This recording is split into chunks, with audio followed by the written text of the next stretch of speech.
Assalamualaikum warahmatullahi wabarakatuh. Nama saya Nur Rahim, NIM 1801532058. Untuk memenuhi tugas pada hari Selasa kemarin untuk membuat video tentang jawaban dan soal UTS kriptografi kelas A2 dan A3 R2. Di sini saya langsung ke pembahasan. Soal nomor 1 itu apa? Bedakan antara kriptografi klasik dengan kriptografi modern. Nah, untuk UTS kemarin kan sudah ada jawabannya, Pak. Jadi saya tinggal flashback aja dari soal kemarin. Nah, kriptografi klasik dan kriptografi modern itu perbedaannya mungkin signifikan. Kriptografi klasik menggunakan ilmu matematika dalam proses enkripsi dan deskripsi. Hanya saja ilmu matematika yang digunakan kriptografi lebih rumit daripada kriptografi klasik. Itu perbedaan nomor 1. Kemudian kedua, kriptografi klasik menggunakan kunci simetris dalam proses enkripsinya, sedangkan kriptografi modern sebaliknya menggunakan kunci asimetris. Apa itu kunci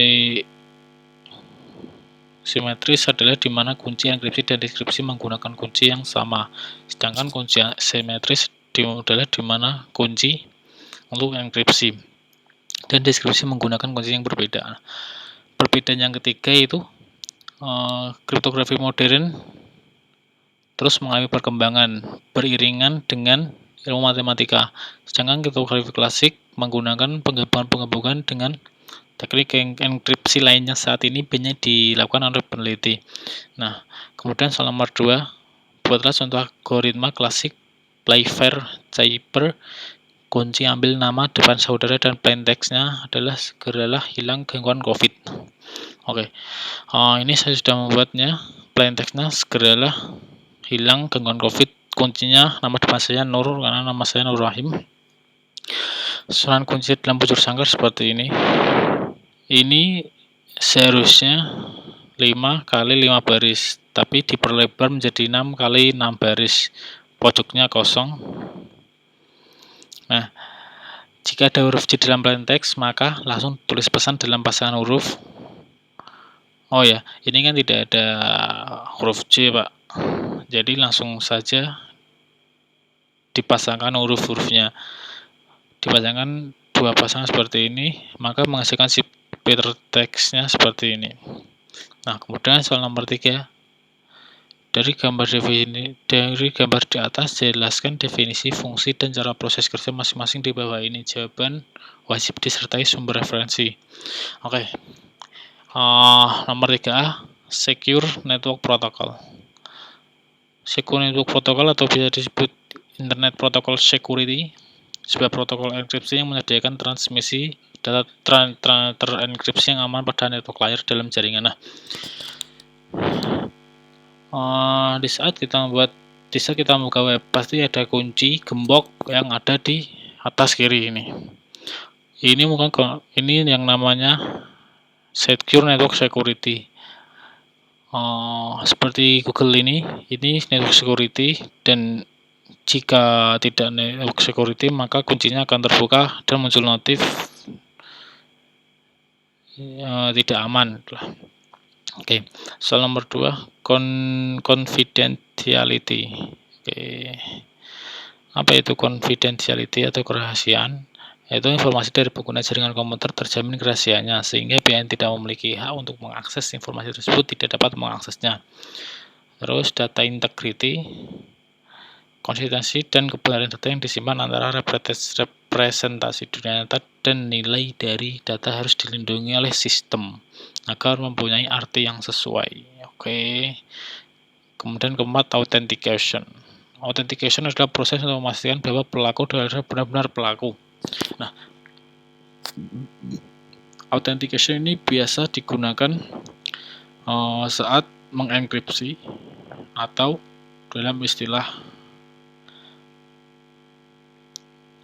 teknologi informasi itu biasa digunakan untuk membuat tanda tangan si pelaku. Kemudian non-repudiation non-repudiation, non-repudiation. Oke. Aspek ini menjaga agar seorang tidak dapat menyangkal telah melakukan sebuah transaksi. Sebagai contoh, seseorang yang mengirimkan email untuk memesan barang tidak dapat menyangkal bahwa dia telah mengirimkan email tersebut. Kemudian keenam, encryption. Salah satu mekanisme untuk meningkatkan keamanan adalah dengan menggunakan teknologi enkripsi. Data-data yang dikirimkan diubah sedemikian rupa sehingga tidak mudah disadap. Jadi enkripsi adalah proses yang dilakukan untuk mengamankan sebuah pesan yang disebut plain text menjadi pesan tersembunyi disebut ciphertext. Oke, kemudian symmetric key cryptography. Oke, dalam kriptografi tradisional, kunci yang sama digunakan untuk mengenkripsi dan mendeskripsikan disebut cryptosystem dan symmetric key. Cryptosystem, symmetric key, dan symmetric encryption. Oke, ini penjelasannya panjang banget. Kemudian ke 8, symmetric key cryptography stream chipper. Nah, ini yang Pak Aji kemarin bahas barusan sebelum UTS. Ini merupakan salah satu metode untuk mendeskripsikan plain text.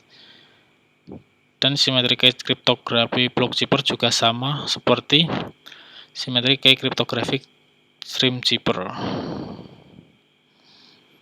Bedanya, symmetric key cryptography stream chipper mengenkripsi plain text menjadi ciphertext bit per bit, 1 bit setiap kali transformasi.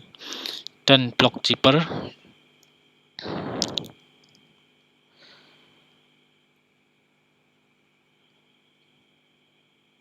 memetakan blok plain text sepanjang n bit ke blok ciphertext sepanjang n bit. Oke.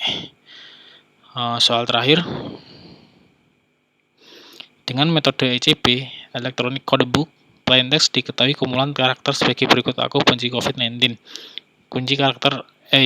Tentukan hasil ciphertextnya. Nah, ini plain text aku benci COVID-19 harus di-convert dulu ke biner. Nah, ini sudah di-convert A sama dengan 010001 K 01001011 dan seterusnya sampai COVID-19. Kemudian akan menghasilkan plain text dengan bentuk biner seperti ini. Kemudian akan di blok plain text menjadi 4 bit, kunci bit 0101. Gunakan fungsi enkripsi dengan mengeksorkan blok-blok biner plain text pi tersebut dengan kunci. Adapun hasilnya dapat dilihat dari bawah ini. Nah, dengan hasil berarti blok plain text ini nggak dipakai, langsung ke operasi XOR. Dari blok akan di-XOR-kan. Nah, blok ini diambil dari plain text ini yang telah dienkripsi ke biner. Nah, itu nanti akan di-XOR-kan dengan key. Key-nya A, hasilnya binernya ini. Hasil XOR-nya, kemudian geser 1 bit ke kiri. Jadi 1 bit ke kiri akan digeser. Contoh yang paling mencolok ini 0100111100 menjadi 11100001. Nah, notasi hexadesimal seperti bawah ini yang saya blok. Jadi hasil enkripsinya adalah 0000011111 dalam bentuk biner dalam notasi hexadesimal menghasilkan 528C206080C2040D2E010AE0C1. Oke. Seperti itu video rangkuman video dari jawaban dan soal dan jawaban UTS kriptografi. Terima kasih, Pak.